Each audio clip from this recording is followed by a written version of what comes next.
Yep, that's me. You're probably wondering how I ended up in this situation.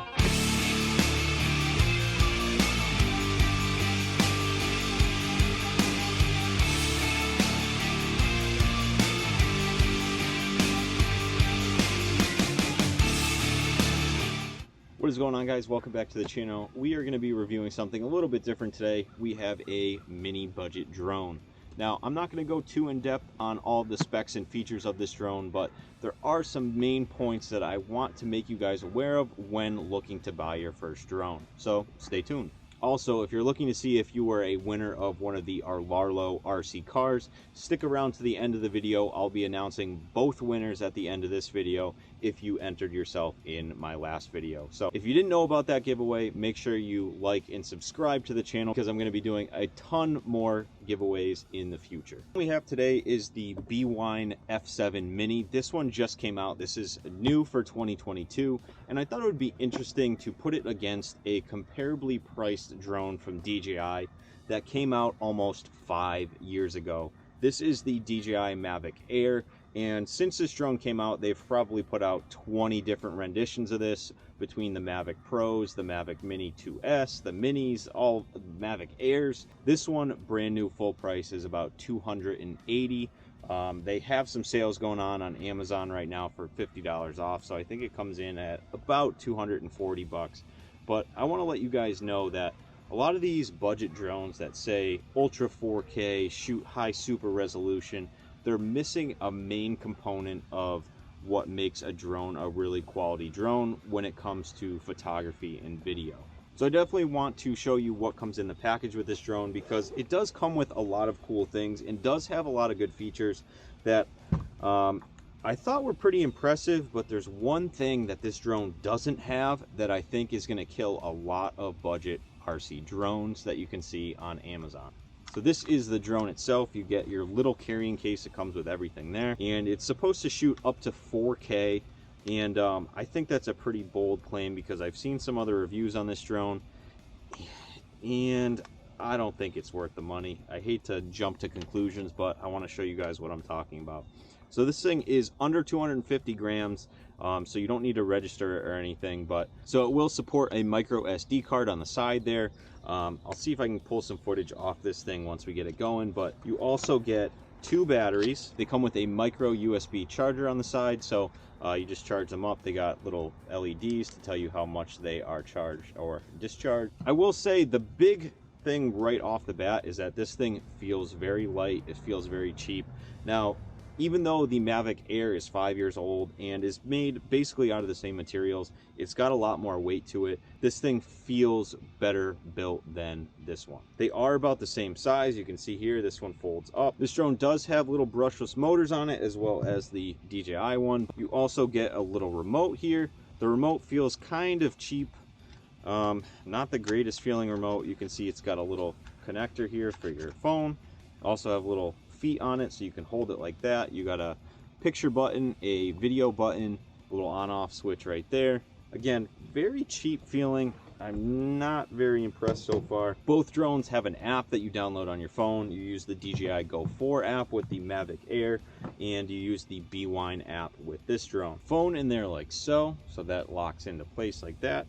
Makes the remote a little bit heavier and feels a little bit more stable with your camera in there, your phone in there. Let's see, you also get some extra propellers in the, you get a screwdriver as well as 2 micro USB cables. One click of the power button turns on the remote. Double click on the battery. All right, so after doing that little dance around and calibration, it looks like we're waiting for GPS signal here. All right, so this thing right now is kind of hovering, floating around. You can see it on the 360 camera.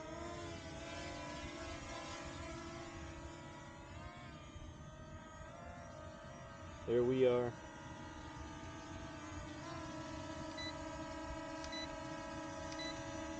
All right, so the buttons over here point the camera up and down.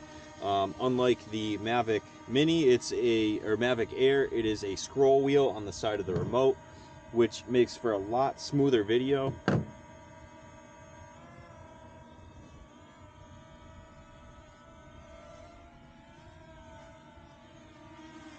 And this thing is a little all over the place.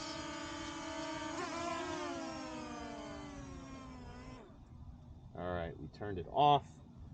See if we can put a micro SD card in there to get some actual footage. So I have a micro SD card in the drone right now.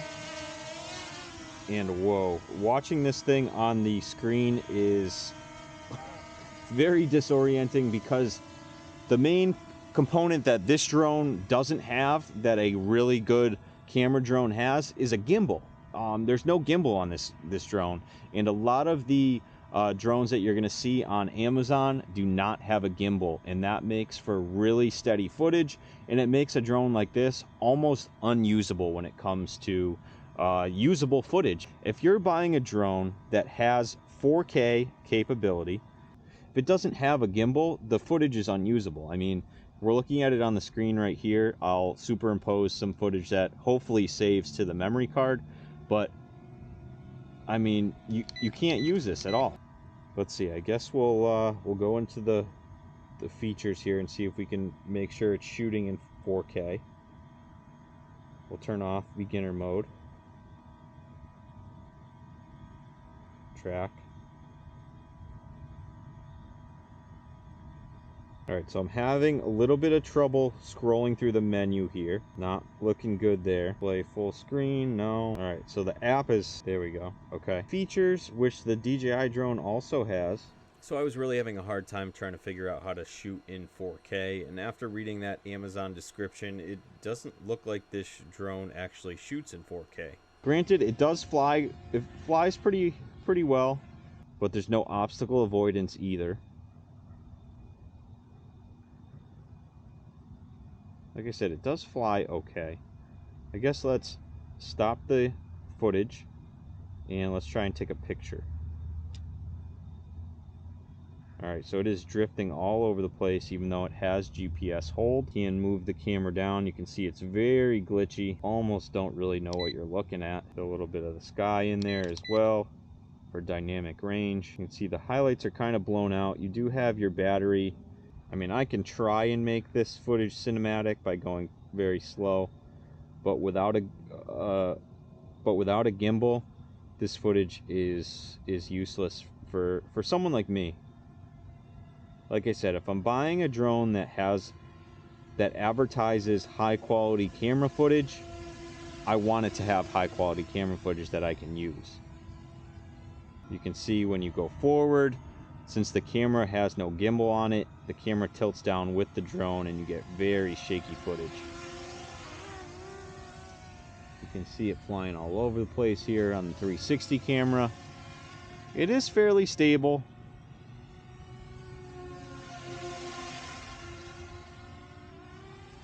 That's full speed. Let's see, we'll take another picture here. See if I can get myself in frame. It is very difficult.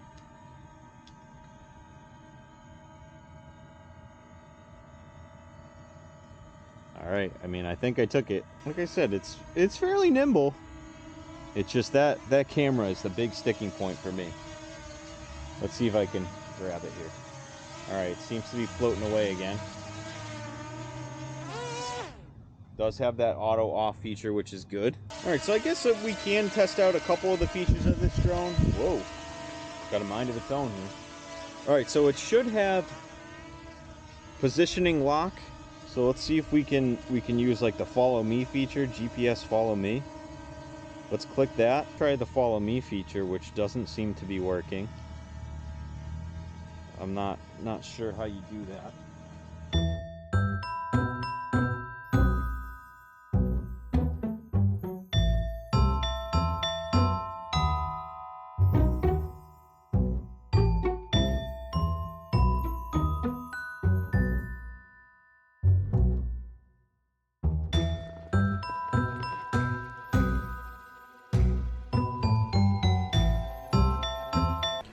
Alright, so next let's get to the footage that is actually halfway decent. This is the DJI Mavic Air. Again, it has the app and you need to do some calibration. Simple circle movement and the drone is ready to fly.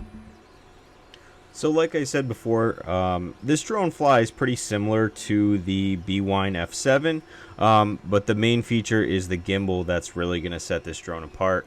And as you can see here, I'm just moving it back and forth, and I'll show you in a little bit that the gimbal does actually make a huge difference. I flew it out into the field. You can watch this thing from the app and not have to worry about getting disoriented because the horizon stays level, and it's very low latency on the remote through your phone. And another big plus is that you can change all of the camera settings right through the app, including shutter speed and ISO.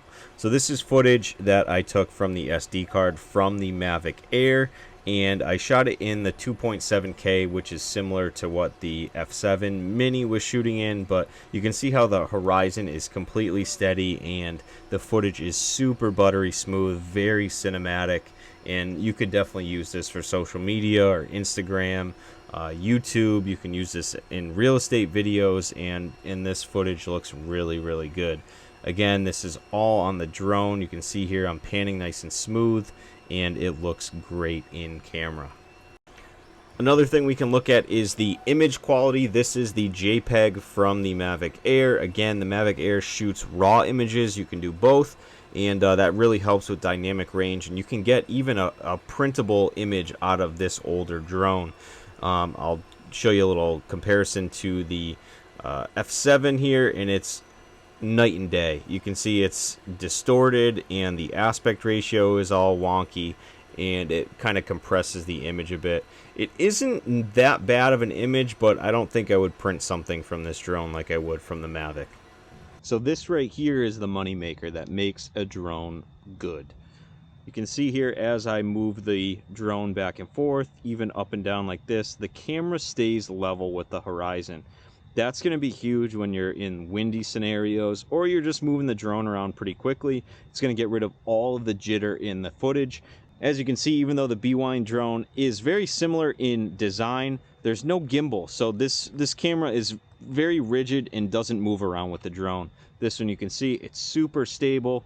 Again, this is a tried and true platform, so there's aftermarket parts for it, like ND filters that you can put on there to really fine tune your footage. Imagine you're going back in the wind like this. This is still level with the horizon. As you come up, you can see it stays completely level. This drone also has obstacle avoidance on it, front and rear. So if you're backing up and there's like a tree or something behind you, it's going to start beeping at you. It's going to tell you on the screen that you're too close to something, and it's going to help you slow down. You can even put on obstacle avoidance to halt the drone autonomously, which is really cool. So even though this is a 5-year-old drone with 5-year-old technology, this thing is way ahead of the curve when it comes to comparing it to one of these. So be careful when you're buying a drone on Amazon. It can say 4K, it can say 8K, it can say all that stuff, which is really great. But if it doesn't have a gimbal, your footage is basically unusable for anything, for Instagram or Facebook or anything like that. It's just a lot more pleasing to have something that's stabilized right on the camera. So just be careful. These drones are good, especially for kids and stuff like that, if you want them to get to learn the technology. Again, if you're a drone manufacturer and you're claiming 4K or Super HD and you can't even use the footage, I don't know. I think it's a waste of money, especially at that $280 price point. This thing, I wouldn't pay more than 50 bucks for a drone like this. Let me know down in the comments, am I being too tough on something like this? Again, look on Facebook Marketplace for DJI drones. That's where I would look. You can get these things for about the same price as this with much better camera capabilities, which is what you want if you're buying a camera drone. Now, I could have went way more in depth on both of these drones and tested range and all that stuff, but I think what makes this drone obsolete, even though it's new, is that there's no gimbal. I can't say it enough. So I'm going to pack all my stuff up. We'll go back to my office and pick 2 winners. All right, guys, we are on randomcommentpicker.com. You can see my screen is recording right now. We got our video in here. This is our video that we did, a giveaway options. We're going to filter out duplicate users in case people commented twice. We will not include replies because I replied to a lot of you guys. Let's see here. I think next time we'll do this specific text thing, but I didn't do that. This time we just said put your state, and we'll remove the winner after the drawing because we're giving away both cars. The first giveaway is going to be for the Cabral monster truck. Then we will do the mini Creighton. So it looks like we have 73 unique comments. And let's get this started. This will be for the Cabral monster truck. I have it in red, I have it in blue, and I have it in orange. I'll let the winner pick what color they want. So let's do it. And the winner is Wyatt Allen from New York.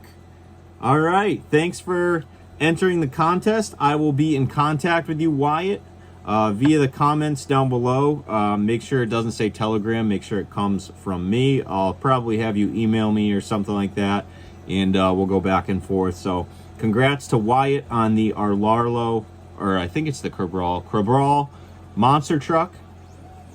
And let's do the winner of the mini Creighton. The mini Creighton, I have a black version as well as the blue version. So again, I'll let the winner pick. And the winner of the ARRMA mini Creighton is going to be Crutch from North Carolina. Thank you for the comment. Thank you for entering the contest. We got two winners. We got Wyatt. I'm going to write these down. And we got Crutch, just so I remember. So thanks to everybody. Thanks to the 73 commenters that left a comment on this video. Thank you for subscribing. Thank you for sticking around until the end of this video. I really appreciate it. We are going to be doing more giveaways in the future, so make sure you have your notifications on. Make sure you like and subscribe if you haven't already, if you're a first-time viewer of the channel. And make sure you check out my Whatnot page. I am doing a lot of RC car sales on Whatnot. I'll leave a link down below to my Whatnot profile. Maybe you can get some for some good prices, as well as my eBay listings. I list a lot of RC cars on eBay, so check out both my profiles down below. Again, thanks to everyone for entering, and we will see you in the next one. Peace.